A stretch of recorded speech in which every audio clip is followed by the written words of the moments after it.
Hello friends, welcome to all. आज मैं आपके लिए जो वीडियो लेके आ रहा हूँ, देखिए एक ऐसा स्टॉक जिसको हर कोई 10,000 प्लस का टारगेट लेके बैठा है, लेकिन पिछले एक महीने का प्रॉफिट जब आप देख लोगे ना तो 1200 रुपये पर शेयर से भी ज्यादा। लेकिन कई लोगों का क्वेश्चन होगा, क्या प्रॉफिट बुक कर लें? क्योंकि स्टॉक काफी दूर जा चुका है, क्या प्रॉफिट बुक कर ले? ये बहुत सारे लोगों का क्वेश्चन होगा। तो चलिए समझते हैं इस स्टॉक को डिटेल में, टेक्निकल फंडामेंटल एस्पेक्ट से। और आगे बढ़ने से पहले मैं आपको बता दूंगा, आपने अब तक चैनल को सब्सक्राइब नहीं किया तो जल्दी से सब्सक्राइब कर ले, साथ के साथ बेल आइकन को प्रेस कर ले, जिससे आपको नोटिफिकेशन आती रहेगी। तो यहाँ पे जिस स्टॉक की हम बात कर रहे हैं उसका नाम है एफएल इंडिया लिमिटेड।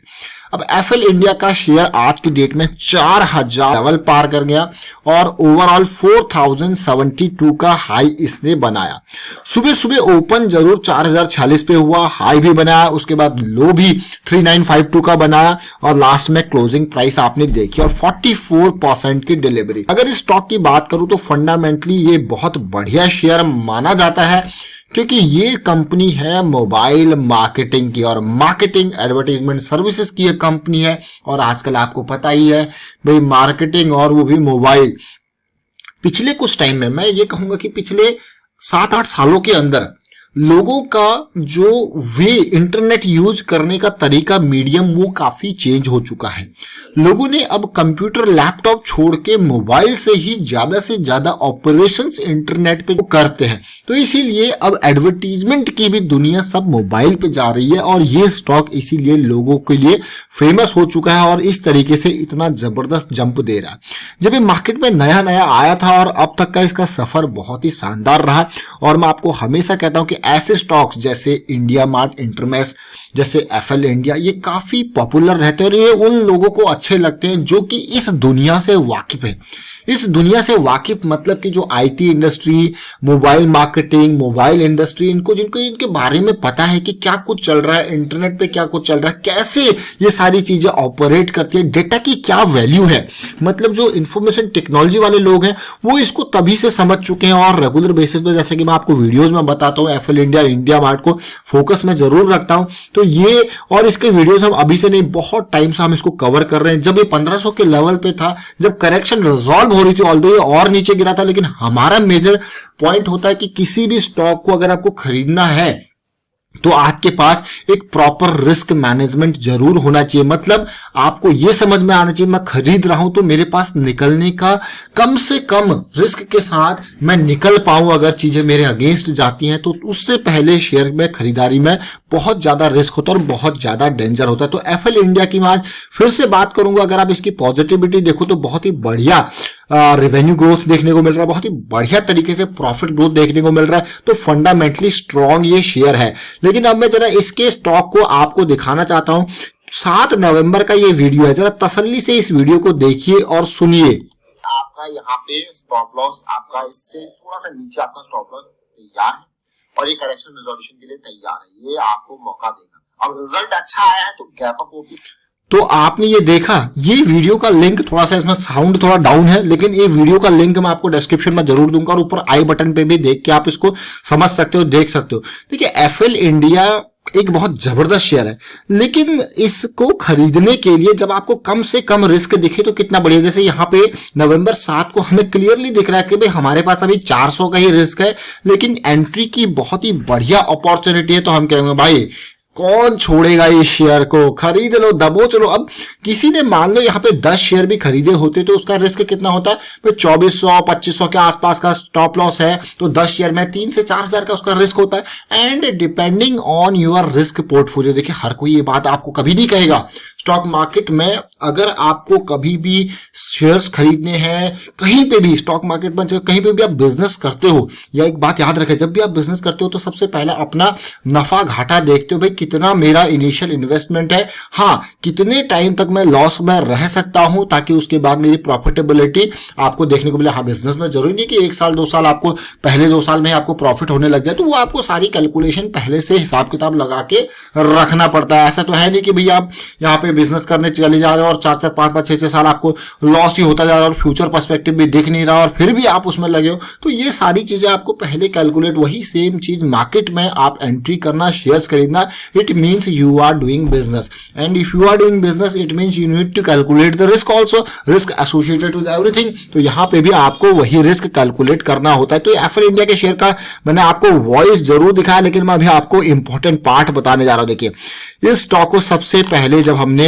फोकस में लेके आए थे तो ये लेवल था 1500 के आसपास का। आपको यकीन नहीं होगा, आप पुरानी वीडियोस रेगुलर बेसिस पे देखते होंगे तो ये देखिए, और बहुत सारे लोगों ने हमें कमेंट के थ्रू बताया भाई हमने इस लेवल से इसको पकड़ना स्टार्ट किया। क्यों? क्योंकि यहां पे हमको मिला था 1400 का रिस्क, 1500-1600 की एंट्री, और उसके बाद इसने हमको दिया बम्पर गेन। सेकेंड टाइम हम आपको इसके लिए लेके आए थे अभी रिसेंटली नवंबर के महीने में, उस टाइम पे आपके लिए फिर से इसको लेके आया था। देखिए, स्टॉप लॉस, रिस्क, जब भी ऐसे स्टॉक में अपॉर्चुनिटी बनती है फिर से हम आपको उसको लेके आते हैं। लेकिन अभी के टाइम पे लाने का जो मेजर कारण है वो भी मैं आपके साथ शेयर करूंगा। फिलहाल मैं आपको डेली के टाइम फ्रेम पे इसको लेके जाता हूं। अब सबसे पहले आप कोई भी स्टॉक मार्केट में कभी भी इन्वेस्ट करते हो, किसी भी शेयर को भी खरीदते हो, तो एक बात याद रखें, आपका गोल क्या है ये आपको पता होना चाहिए। जब तक आपको ये नहीं पता कि आपका गोल क्या है, तब तक आप भटकते रहोगे, और भटकने में फिर वो आप डरते भी रहोगे। अब आपको डर से क्या मतलब, इन 3 करेक्शंस को देखिए, और जब हम यहाँ पे जुलाई अगस्त के टाइम पे वीडियो क्रिएट किया था आपके लिए, तो यही करेक्शंस उस टाइम पे चल रही थी। उसके बाद रिसेंटली जो मैंने आपको वीडियो का अभी वॉइस सुनाया था वो ये वाला टाइम था। ये देखिए, क्यों हमने यहाँ पे आपको कहा था, और उसके बाद करेक्शन की बात भी करी थी उस वीडियो को तसल्ली, थोड़ा सा वॉइस उसमें डाउन जरूर है, लेकिन उसको साउंड को इंक्रीज करके उस वीडियो को देखने की कोशिश करें और आपको पता लगेगा भाई कैसा मूवमेंट यहाँ पे देखने को मिला। ये देखिए, ये पूरी की पूरी करेक्शन थी, बहुत इंपॉर्टेंट करेक्शन थी। और एक और इंपॉर्टेंट लर्निंग पार्ट, जब इस तरीके से करेक्शन आती है और आरएसआई आपके पास 60 के नियर आके वापस ही जाने की कोशिश करता है, तो समझ जाना अभी स्टॉक में बहुत जान बाकी है। और इस जान के चक्कर में इसने हमको कितने हफ्तों के अंदर, नवंबर 7 से लेके अब तक कितने दिन हुए हैं, 1 महीना ही हुआ है, और 1200 रुपए का प्रॉफिट ये हमको दे चुका है। अब प्रॉफिट 1200 का देने के साथ साथ क्या फिर से ब्रेकआउट आने वाला है, क्या हमको प्रॉफिट बुक करना चाहिए? अब अगर मैं रिसेंट चीजें यहां पे देखूं तो जिस लेवल पे ये आरएसआई पहुंच चुका है ना, ये 80-90 के आसपास है।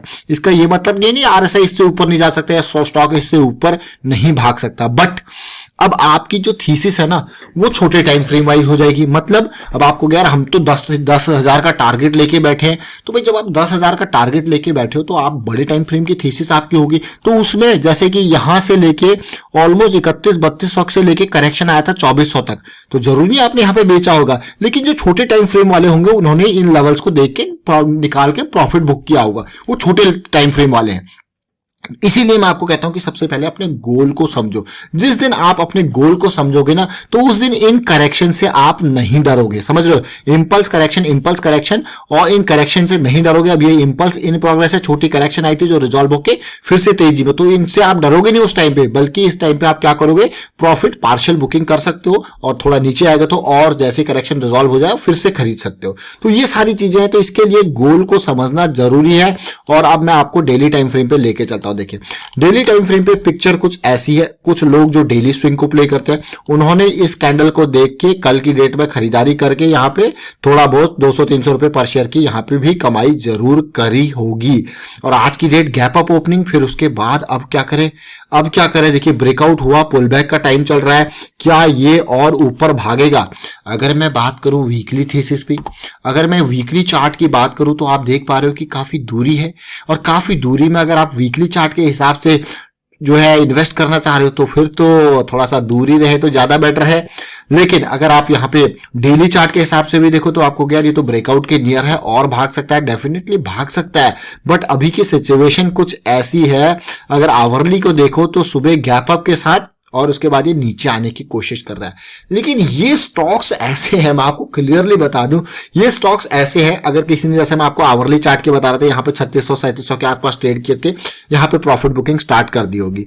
बट ये स्टॉक्स ऐसे हैं जिनको आप अब अपर सर्किट लोअर सर्किट जब लगते हैं ना, तो जैसे ये अपर सर्किट आज की डेट में इसका लग गया था, तो अपर सर्किट लोअर सर्किट जब लगने स्टार्ट होते हैं तो कई दिन तक अपर सर्किट लगते हैं और आरएसआई ऊपर ऊपर जोन में रहेगा और उसके बाद ये कई दिन तक भागता रहेगा 5%, 5%, 10%, 10%, इस तरीके से ये उन कैटेगरी के स्टॉक्स में भी ये शामिल है। तो ध्यान रखें इसका। और प्रॉफिट बुकिंग की तरह बात करते हो आप सोच रहे हो यार थोड़ा सा प्रॉफिट बुक कर लिया जाए, तो डिपेंड करता है। कई लोगों ने 1500 का शेयर को खरीद रखा होगा, वो सोचेगा यार मैंने तो 1500 के हिसाब से 10-20 शेयर 50 शेयर खरीदे, तो मैं एक काम करता हूं एटलीस्ट उतना माल निकाल देता हूं जितना मैंने इन्वेस्ट किया था, बाकी फिर मैं रखे रहूंगा। तो ये स्ट्रेटेजी आपकी जो है वो इंडिविजुअल की स्ट्रेटेजी है। बट लास्ट के कुछ टाइम में, आज की डेट में लास्ट के आधे घंटे के अंदर अगर आप देखो तो यहाँ पे सेलिंग देखने को मिली थी अपर सर्किट के टाइम पे। तो अभी स्टॉक काफी ओवर होता जा रहा है। इसका ये मतलब नहीं कि और ऊपर नहीं जा सकता, और ऊपर भी जा सकता है, बट अब आपका फ्रेश एंट्री में बड़े टाइम फ्रेम के हिसाब से रिस्क लेवल इंक्रीज होता जा रहा है। इस चीज को समझें। और जब करेक्शंस आती हैं, करेक्शंस के हिसाब से, जैसे ये वीकली का चार्ट, इन वीकली के chart near to the moving average होता है और करेक्शन रिजॉल्व हो रहा होता है, तो that is the most important मैं कहूंगा टाइमिंग फॉर एंट्री। तो इनको जरा समझें, देखें, और ये बहुत इंपॉर्टेंट लर्निंग है। वीडियो को शेयर करते रहिए, लाइक कीजिए, चैनल सब्सक्राइब नहीं कर तो जल्दी से सब्सक्राइब कर ले, साथ के साथ बेल आइकन को भी प्रेस कर ले जिससे आपको नोटिफिकेशन आती रहेगी। Thank you for watching the video.